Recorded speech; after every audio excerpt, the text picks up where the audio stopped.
Assalamualaikum cikgu. Assalamualaikum cikgu. Waalaikumsalam. Okey, boleh duduk. Baiklah, hari ini kita akan belajar tentang mengenali perkataan baru. Okey? Okey. Okey, baiklah. Cikgu akan tunjuk gambar. Jadi awak kena teka apa gambar ni. Boleh? Boleh. Okey, gambar yang pertama. Kaki. Bagus.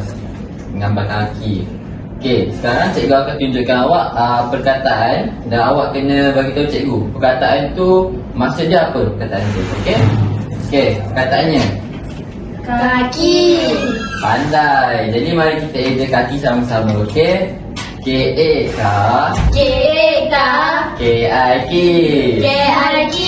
Kaki. Okey, sekarang kita pergi kepada gambar yang kedua. Okey, ini gambar apa? Buku. Baik, gambar buku. Ini pula. Buku. Jadi perkataan ni perkataan buku. Mari kita eja buku sama-sama. B-U-Bu Biuku.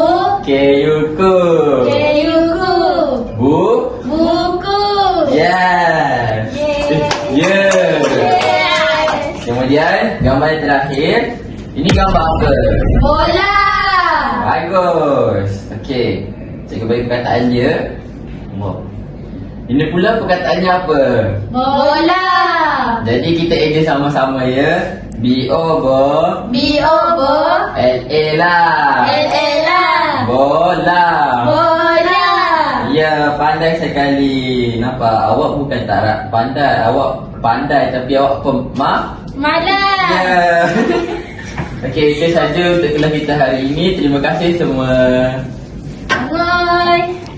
Terima kasih cikgu. Terima kasih cikgu. Cikgu.